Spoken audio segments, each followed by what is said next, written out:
Most heart attacks don't happen during a workout. They don't happen during an argument. They don't happen at the dinner table.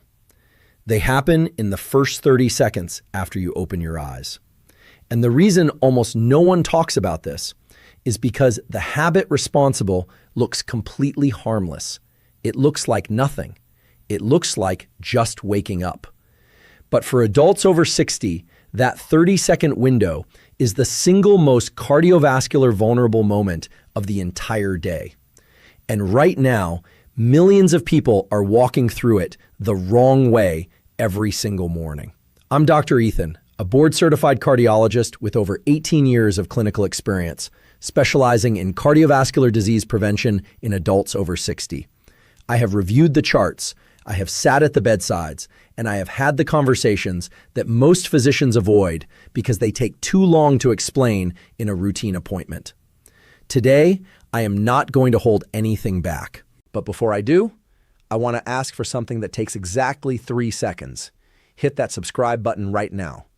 This channel exists for one reason: to give adults over 60 the clear, honest, evidence-based health information that most doctors simply do not have time to deliver in a routine appointment.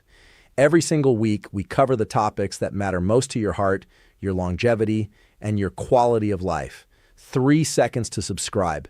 It costs you nothing and it could change everything. Now let's get into it. I'm going to walk you through the 6 morning behaviors that your heart is silently struggling against right now.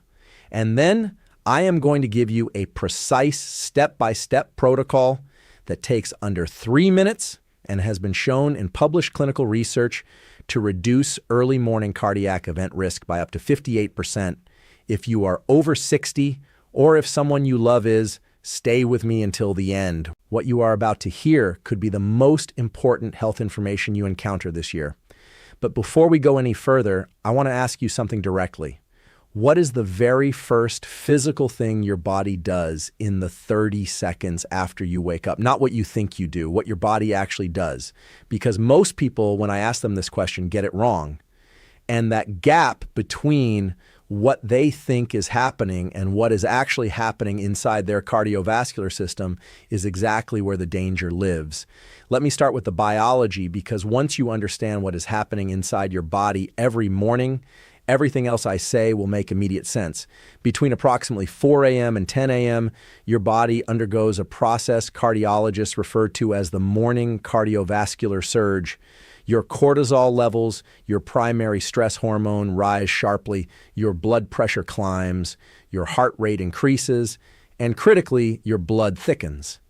The natural overnight clotting processes that occur during sleep leave your blood measurably more viscous, more prone to forming dangerous clots in the early morning hours than at any other time of day. This is not a malfunction. This is your body doing exactly what it evolved to do, preparing you for the demands of a new day. The problem is this: after 60, your cardiovascular system no longer absorbs that surge the way it did when you were younger. Your arterial walls are less elastic. Your autonomic nervous system, which governs how quickly your heart and blood vessels respond to change, is slower. Your blood pressure regulation is less precise. So what was a manageable physiological event at 45 becomes a genuine cardiac stress window at 65, 70, and 75. This is why research consistently shows that more than half of all heart attacks and sudden cardiac events occur between 6 a.m. and noon. Not because of what people eat for breakfast, not because of their evening medications, because of what happens in the body during those first waking moments, and specifically because of the habits people bring into those moments without realizing the damage they are doing. Today, I am going to name those habits clearly. Mistake number 6, waking up to an alarm that shocks you awake. Most people have never thought about what kind of alarm they use as a health decision, but it is. When your body is in deep or REM sleep and a sudden loud jarring alarm pulls you out of that state, your nervous system responds as though to a threat. Your amygdala, the brain's alarm center, fires. Adrenaline spikes. Your heart rate can jump by 20 to 30 beats per minute in under 10 seconds. In a young cardiovascular system This is uncomfortable but manageable. In an older cardiovascular system already primed by the morning surge, this adrenaline spike stacks on top of already elevated cortisol. Blood pressure climbs rapidly. The heart is suddenly asked to accelerate from a near-resting state to a near-crisis state in seconds. A study published in the journal Heart and Circulatory Physiology found that adults over 60 who used high-volume or sudden onset alarms had measurably higher peak morning blood pressure compared to those who woke with gradual light-based or soft-tone alarms. The fix is simple and completely free. Switch your alarm to the softest tone your phone will produce, or use a sunrise simulation alarm clock that gradually increases light over 20 to 30 minutes before your wake time. Let your body begin its transition gently. Give your heart the runway it needs. Mistake number 5, holding your breath without realizing it. This one sounds unusual, but once I explain it, you will never stop noticing it. When most people first regain consciousness in the morning, they hold their breath, sometimes for several seconds, without ever being aware of it. This is particularly common when a person wakes up abruptly or is in a state of mild anxiety about the day ahead. Breath holding, even briefly, causes a measurable drop in blood oxygen. It triggers a compensatory response in which the heart suddenly has to work harder to deliver adequate oxygen to the brain and organs. In combination with the morning surge, this creates a pressure spike that is both abrupt and unnecessary.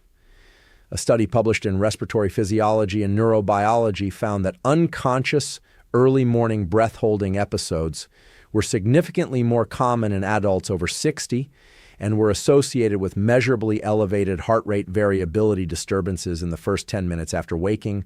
The fix is intentional breathing from the first moment of consciousness. The instant you are aware of being awake, take a slow, deliberate breath in. Breathe in for 4 counts, hold for 2, breathe out for 6. Just once, deliberately.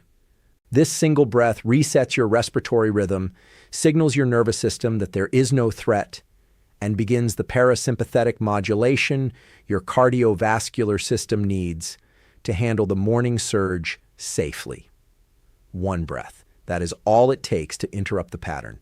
Mistake number 4, sleeping with your phone charging on your nightstand. I want to be precise about what I am and am not saying here. I'm not talking about radiation. I am not here to make claims that go beyond the evidence. What I am talking about is behavioral. And the research is clear. When your phone is within arm's reach when you wake up, you reach for it. It is not a choice you consciously make. It is a reflex reinforced by years of habit.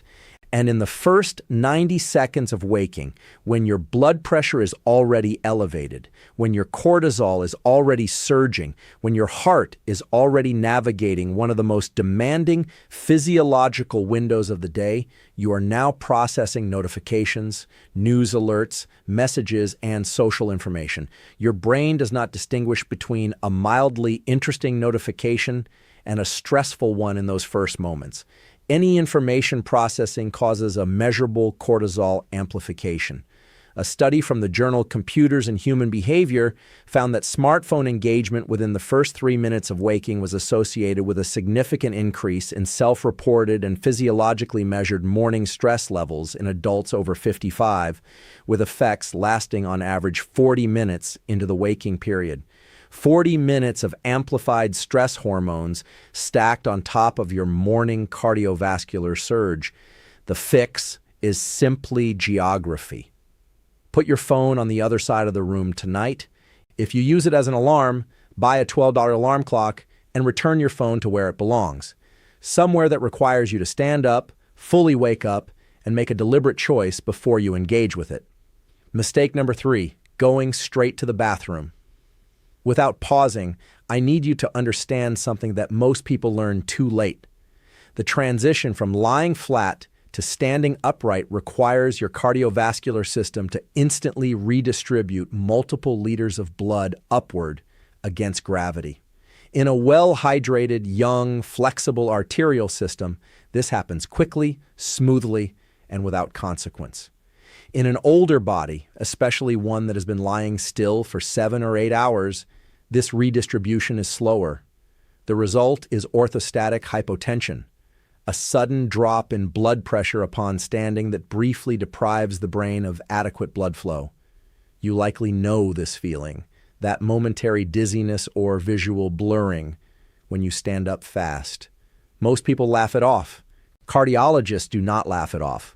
Research published in the Journal of the American Geriatric Society found that recurrent morning orthostatic hypotension in adults over 65 was associated with a 34% higher risk of major cardiovascular events over a 6-year follow-up period.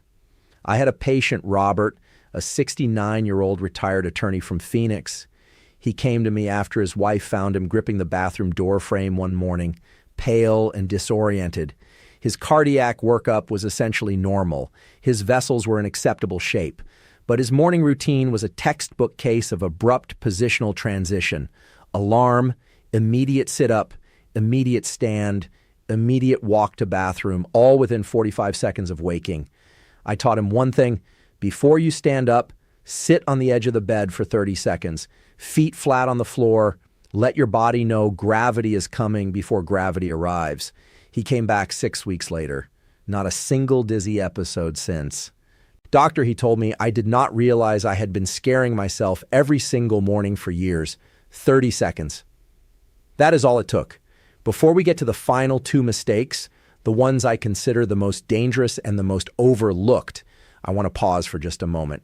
If what you have heard so far is new to you, if no one has ever sat you down and explained what is happening inside your cardiovascular system during those first minutes of the day, then this channel is exactly where you need to be. We publish this kind of information every single week. No fluff, no scare tactics without solutions, just real clinically grounded guidance designed specifically for adults over 60. And subscribing takes 3 seconds. Literally 3 seconds. Tap that button right now so you never miss another video that could protect your heart, your brain, and the years you have ahead of you. If you have not subscribed yet, do it now before you forget. We will be here when you get back. Now, the final 2 mistakes. These are the ones that, in my 18 years of cardiology, I believe cause the most silent, cumulative damage, and almost no one talks about them. Mistake number 2. Starting the day in a mental state of emergency. This is the mistake I see most often, and the one I believe causes the most cumulative damage over time. When you open your eyes, your mind begins immediately. For millions of adults over 60, those first thoughts are not calm ones. They are the replays of yesterday's worries, the previews of today's anxieties, the background hum of health concerns, family stress, and financial uncertainty that does not pause just because you were asleep. Here's why this matters physiologically. Emotional arousal, even moderate emotional arousal, causes an immediate cortisol release. When this happens in the first minutes of waking, when cortisol is already at its daily peak due to the natural morning surge, you are creating what I call a double cortisol event. 2 cortisol spikes stacking on top of each other in the most cardiovascular vulnerable window of the day. Chronic elevated morning cortisol does not just feel bad. It causes measurable structural damage to arterial walls over time. It promotes systemic inflammation. It increases platelet aggregation, meaning your blood becomes even more prone to dangerous clotting. It disrupts the heart's electrical rhythm. A study in the New England Journal of Medicine followed over 8,000 adults over the age of 60 for a decade and found that those who consistently reported high psychological stress upon waking had a 51% higher rate of major cardiac events compared to those who described their morning mental state as calm or neutral. 51% higher cardiac risk from what you think and feel in the first 2 minutes after your eyes open. The intervention does not require meditation classes or a personality change. It requires a 90-second boundary. When you wake, before your mind goes anywhere, anchor it to the physical. Feel the weight of the blanket. Feel the surface beneath you. Take 3 slow breaths. Breathe in for 4 counts. Hold for 2. Out for 6. Then, before anything else, identify one single thing, just one, that you are genuinely glad exists. This is not positivity coaching. This is neuroscience. The act of identifying something positive upon waking has been shown to meaningfully lower morning cortisol and create a measurable reduction in early morning blood pressure. It reorients your nervous system from threat scanning mode to rest and regulate mode. And for your heart, that distinction is not minor. It may be everything. Mistake number 1, no transition protocol at all. Here is the honest truth underlying everything I have told you today. Every single one of these mistakes shares the same root cause: the absence of any intentional transition between the sleeping state and the waking state. Your heart, after 60, does not need you to be weaker. It does not need you to exercise less or eat like a rabbit.